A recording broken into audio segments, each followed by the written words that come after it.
This video discusses deep value, Apes right or wrong, 10x the present price, and more. Look at this first. Between AMC and Cinemark shows that something is awry. Since AMC is retail-owned and Cinemark institutional-owned, we've said this for a long time.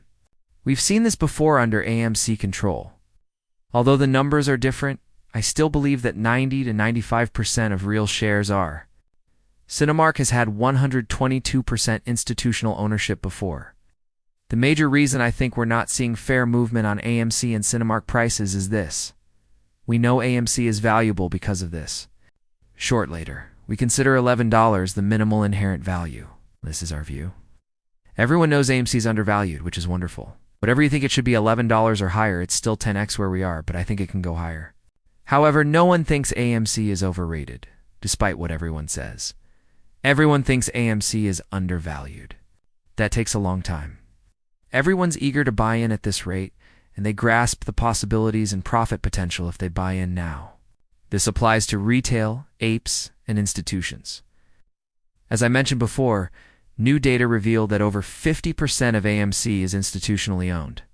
With so many synthetics brought into the market, so much possibility for AMC, and the fact that these institutions don't want to miss out, they've started buying synthetic. So they possess almost 50% of AMC, again, with synthetics. Seeing these synthetics is to generate shares out of thin air. To avoid borrow costs while the borrowed ones rack up FTDs, the fact that short interest was smaller than FTDs was one of the main reasons the AMC synthetics existed. Since short shares failed to produce, that shouldn't be feasible. If more fail to deliver, but short interest doesn't match. Where did these shares originate from? We know they are synthetics. The key is that they're doing this now to prevent the borrow fee from rising. We've seen high AMC borrow fees before. It's currently 1.37, but it's up.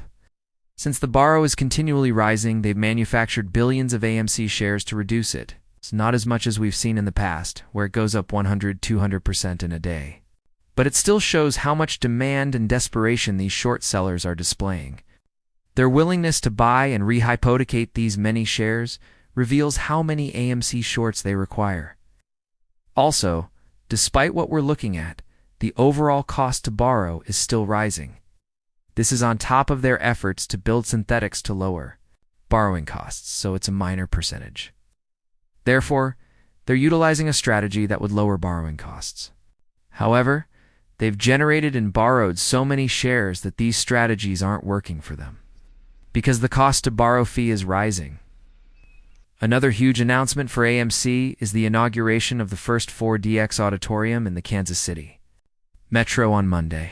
This will be the first local 4DX theater and the second in the US after AMC opened last month.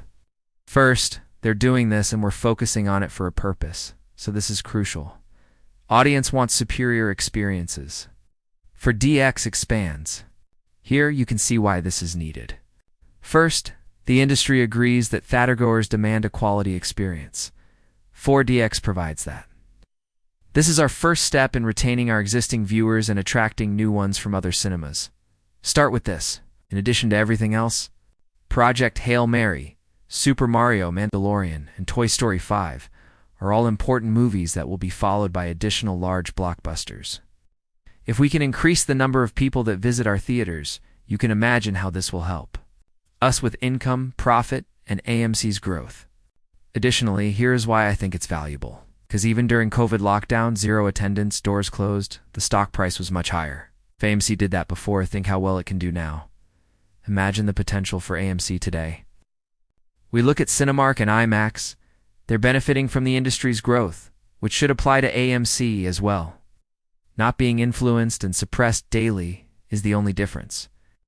AMC pushed out debt, improved credit risk, created more Dolby screens, launched for DX theatrical shift from production studios, and released more movies from major studios. Those are some of the things going at AMC right now, so I'm not alone in predicting AMC's success. I think AMC will do well due to their current and future accomplishments. We should be encouraged that they are opening more premium movies and venues. I don't doubt that in a few months, we'll see these findings and postings about how great 4DX has done, how much more audience it's drawn, and most importantly, how much market share it will gain. With 4DX theaters, it won't be enormous, but the goal is to expand this up and become the market leader. I will explain why Apes were right.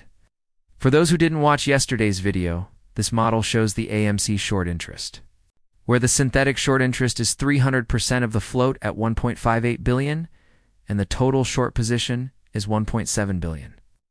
324% of the float, the stated official short interest is 124 million. You can observe that official short interest, synthetic short interest, and total short position varies greatly. Even yet, I think it's higher because it uses FTDs and other data, but not offshore data. It doesn't mention created tokens, not the swaps used. I think these also play important roles that should be considered. Even so, 1.7 billion is significant.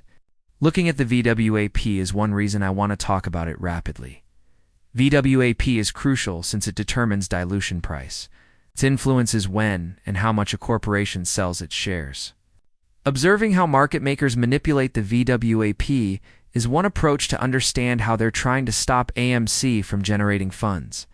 That's a quick mention anyone can check out. People always say AMC is falling, shorts are winning, and monkeys. Or how can selling from dark pools into lit markets raise stock prices? We've always shown this. AMC only had 60% dark pool when we saw 13% to 5% growth. 60% remains very high. However, AMC rises 13% at 60%. We noticed the price drop following AMC's 18 to 20% move when the dark pool went to 70 to 80% or 90%. That's the best proof that shorts are obvious. The average AF exchange 2020-2013 to 2020 is 40%. This is what we stated. Since every stock has dark pool, we've seen it. Usually 20, 30, or 40%. You wouldn't see 80 to 90%.